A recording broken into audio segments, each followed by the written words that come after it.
We were gone 2 weeks, and then we did a week before the park, and then we did the park last week.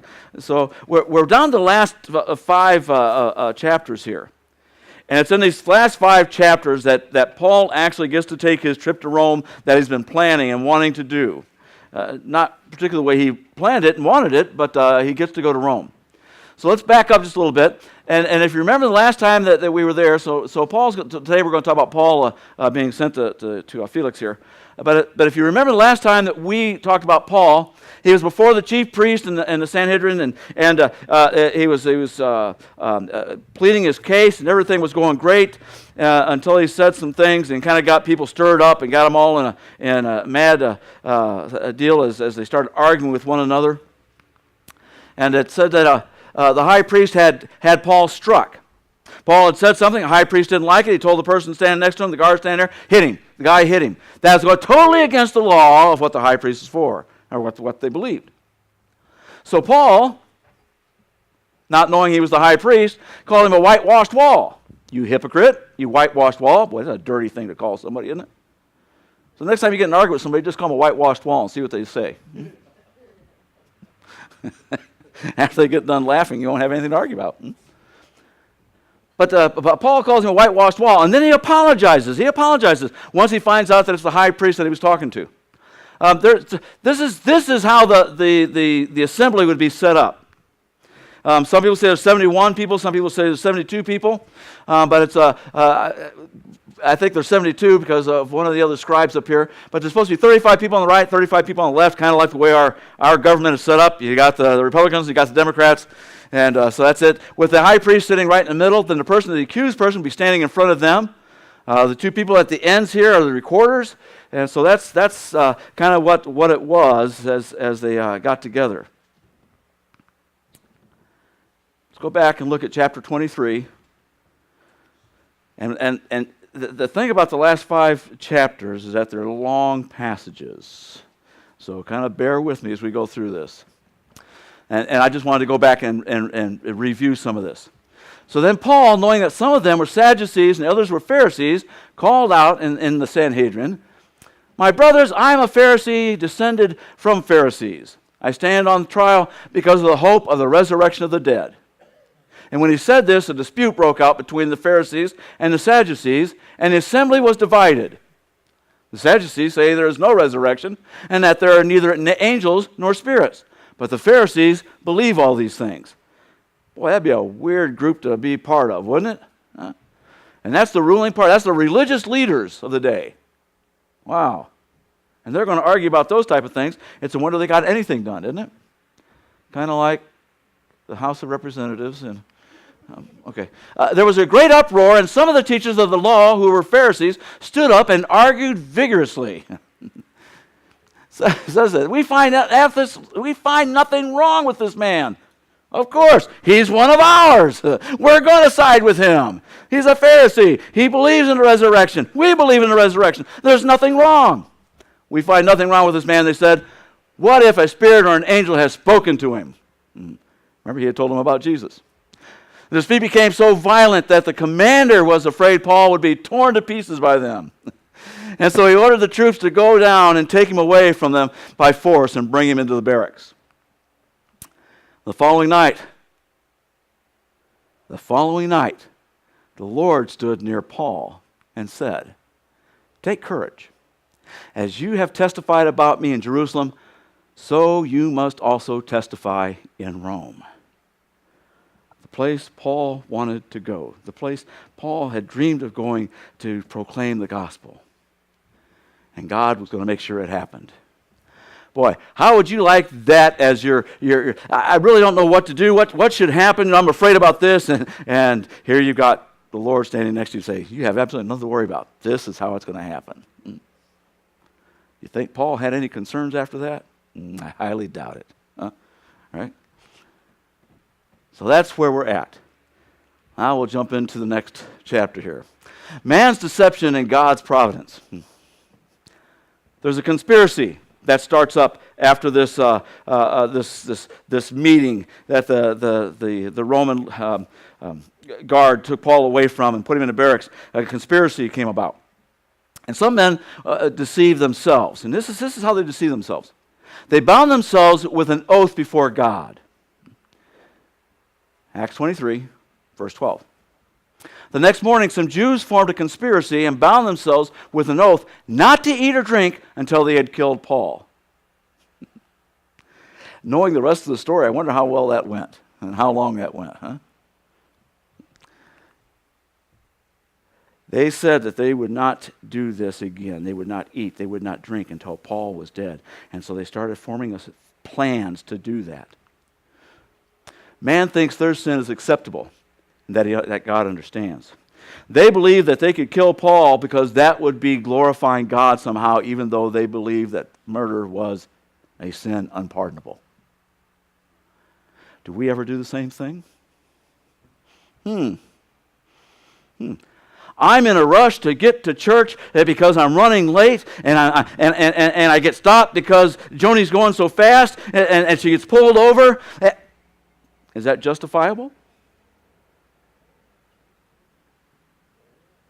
Breaking the law is breaking the law, isn't it? Joni should go to jail.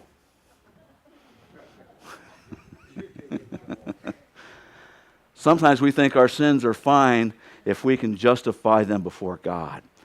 Well, yeah, I know we're supposed to obey the laws of the government, the laws of the land, and yet I was going, 30 miles over the land because I was trying to get to church service. That sends a real good message, doesn't it?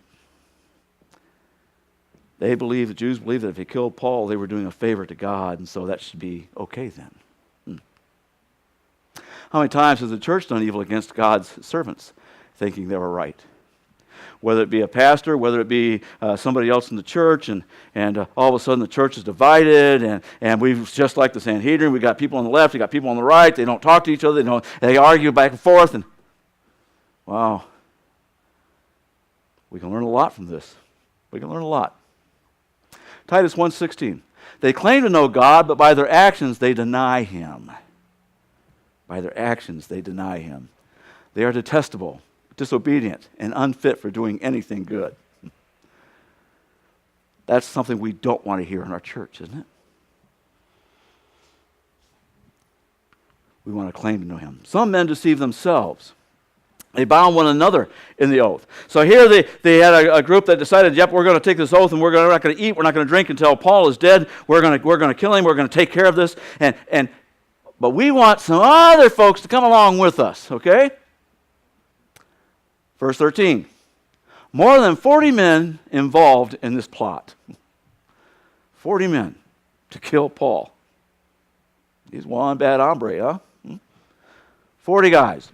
And so not only did this small group decide they were going to do this, they got their friends and to come in alongside them to do this and convince them that it was a godly thing to do.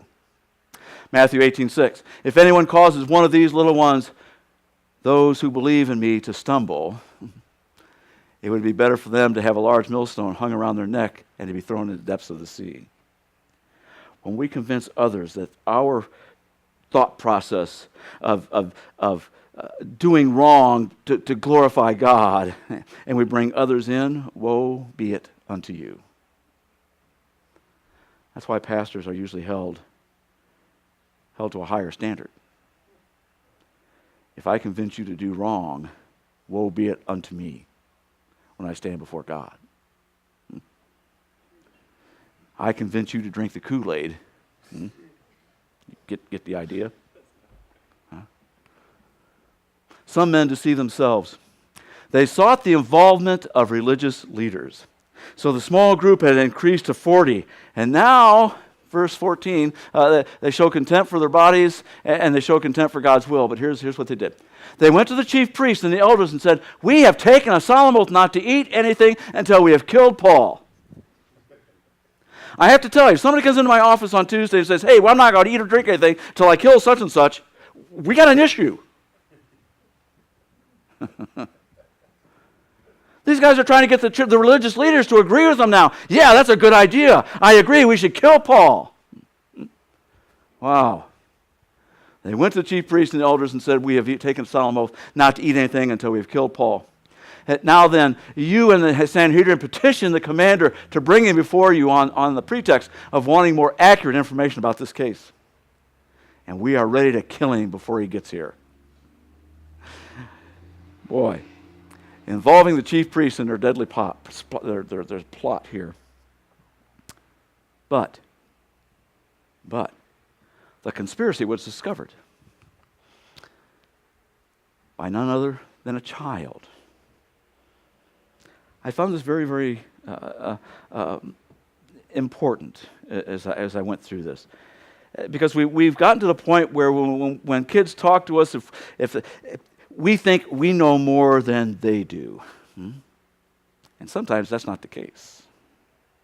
Quite often it's not the case in my case. I learn more from kids than I do from most adults. One, because they're pretty cotton-picking honest. Wow. But this person, this child, and it is a child. They call it a young lad, and as we get into it, it kind of breaks down to where he's probably fairly young.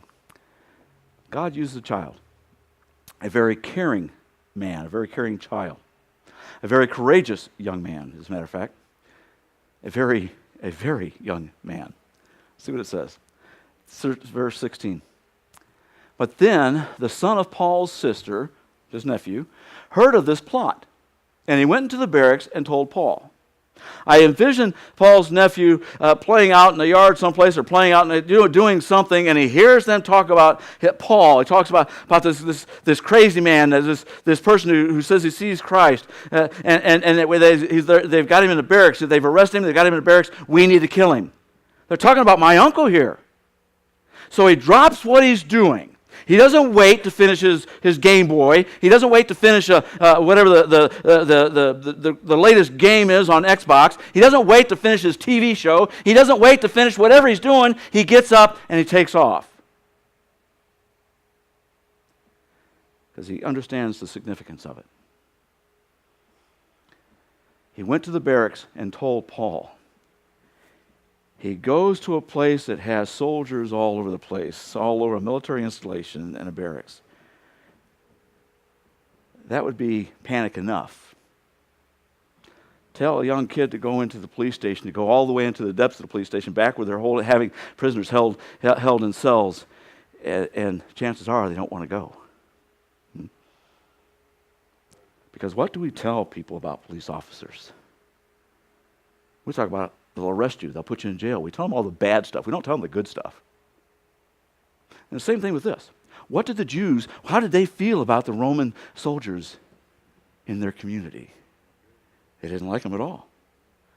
And I'm sure Paul's nephew heard all the time how the Romans were there, and they were to squash the Jews and to put them underfoot. But yet he went to the barracks to tell Paul what was going on. And so he goes to the barracks. And then Paul calls one of the centurions and says, take this young man to the commander. He has something to tell him. I think it's important to realize that Paul still had quite a bit of pull. Yeah, there you go. Because he's able to tell the centurion to take his nephew to the commander. And so he took him to the commander. The centurion said, Paul, the prisoner, sent for me and asked me to bring this young man to you because he has something to tell you. How about an example of another brave person? I mean, probably couldn't think of any others, can you? How about somebody like this? 1 Samuel 17:33. Saul replied, you are not able to go out against the Philistine and fight him. You are only a young man, and he has been a warrior from his youth. Who are we talking about? David. And yet young David takes what? A stone and knocks out Goliath. Tell me God can't use young people. That's why I think it's so important for us to do as much as we can for different things, the fall carnival and kids club and all of these things, because those kids are our missionaries in our town. They're the evangelists that go home and tell their parents and their grandparents of the fun that they had and the verses that they learned and the things that they heard and what they saw on the screens. And They get into the homes where we can't get in. Wow. Wow. God uses children. God used a very wise and affectionate young man. Go back to Acts verse 19. The commander took the young man by the hand. That's why it's really believed that he was a very young man. You don't see too many teenagers that will hold hand with some centurion and walk off someplace, right? I couldn't get my kids to hold my hand after they turned 6. So that probably ain't going to happen. The commander took the young man by the hand, drew him aside, and asked, "What is it you want to tell me?" And he said, "Some Jews have agreed to ask you to bring Paul before the Sanhedrin tomorrow on the pretext of wanting more accurate information about him. Don't give in to them, because more than 40 of them are waiting in ambush for him. And they have taken an oath not to eat or drink until they have killed him. And they are now ready now, waiting for you to consent to their request." This young boy loved his uncle. And when he heard the name mentioned, his ears perked up. He went to take care of it. And what he said to the centurion, what he said to the commander, was so important that the commander listened to him. And all too often, we just kind of want to brush kids off. You don't know what you're talking about. Go away. Go play. I'm just as guilty. We need to listen. We need to listen. The boy was trustworthy. 22. The commander dismissed the young man with this warning: "Don't tell anyone that you have reported this to me." And he knew that the boy was going to listen to him. We should listen to the young and not stifle them. Now, sometimes it's gibberish. Sometimes they talk like I do, round in circles. But sometimes they really have something very, very important to say. Our middle son told us one day the reason why God put bones in chickens. I was very impressed. He had thought long and hard about this. It was so when you fall asleep, your teeth hit that bone, it wakes you up. I understand that now. I fall asleep quite often while I'm eating chicken. So he's right. We do need to listen to kids. Even when it's something silly like that. Because where's their thought process going? Wow. Listen to the young and not stifle them. 1 Timothy, don't let anyone look down on you because you are young, but set an example for the believers in speech, in conduct, in love, in faith, and purity. Back to Acts. So then the commander, he calls 2 of his centurions and ordered them, "Get ready a detachment of 200 soldiers, 70 horsemen, and 200 spearmen to go to Caesarea at 9 tonight. He was taking absolutely no chances. 470 armed Roman guards for Paul. That's pretty impressive. Pretty impressive. He had seen the trouble that the Jews had caused, and that's why he was concerned that Paul was going to be tore up at one point. Provide horses for Paul so that he may be taken safely to Governor Felix. Wow. And then he writes a letter to Felix. And so he wrote the letter as follows. He says, Claudius Assius, to his excellency, I can't even say that, Excellency Governor Felix, greetings. This man was seized by the Jews, and they were about to kill him. But I came with my troops and rescued him, for I had learned that he's a Roman citizen. And I wanted to know why they were accusing him. So I brought him into their Sanhedrin. And I found that the accusation, they had to do with questions about their law. But there was no charge against him that deserved death or imprisonment. And when I was informed of a plot to be carried out against this man, I sent him to you at once. I also ordered his accusers to present to you their case against him. And so the soldiers carrying out their orders took Paul with them during the night and brought him as far as Antipatris.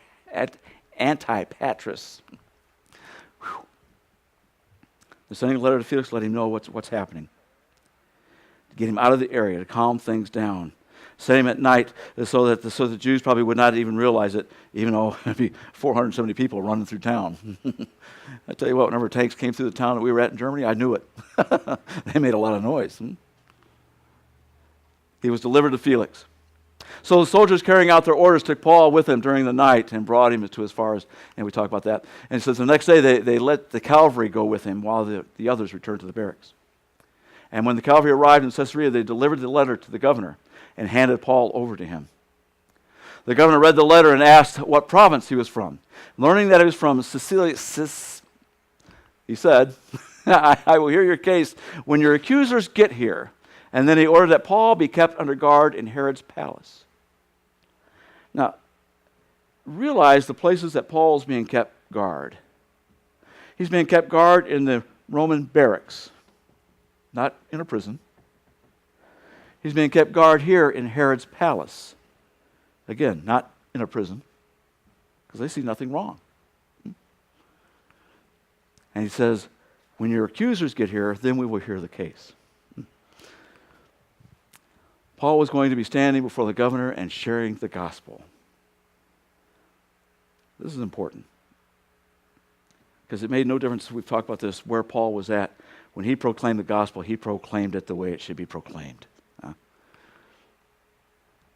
Jesus said, you must be on your guard. You'll be handed over to the local council and flogged in the synagogues. On account of me, you will stand before governors and kings as witnesses to them. And that's what Paul's getting ready to do next week.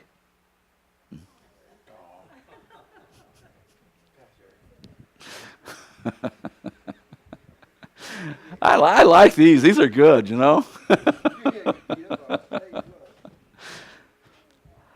I encourage you not to miss. You think, well, it's all the same. The last 5, it's the same, but it's not the same. It's such importance that Paul is working his way up the governmental chain here, and that he's able to proclaim the gospel wherever he goes. Wow. So what does that mean for us? I hope it means that we can proclaim the gospel wherever we go. I hope that we've learned today that just because a child is speaking to us, we need to pay attention to what that child is saying. We've kind of gone away from listening, and putting kids in front of the TV or in front of the games, or we don't even send them outside anymore. I don't think I've heard that term in a long time. Go outside and play. My mom had that on a recorder. Boy, she just hit that all the time. Huh? Then she'd lock the door so we can get back in. We need to pay attention to what our kids are telling us. We need to correct the thought process. If it's going astray early, it's a whole lot easier to do than when they get older. And sometimes they have I have heard a 5-year-old give a testimony and explain to me salvation where a 30-year-old couldn't do it. They get it.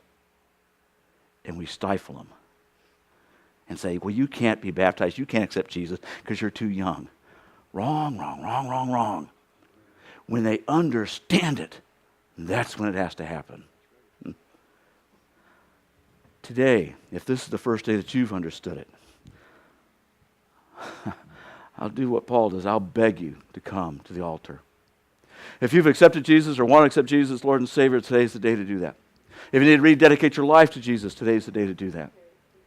If you want prayer, just need somebody to pray with you, I encourage you to come to the altar during the song. Let's say, I don't know if you've heard the song before. If you have and you know it, you can sing along with it. If not, just pay attention to the words, because I think the words are so powerful. Those are words we need to be asking people every day. So if you want to, why don't you stand as we have our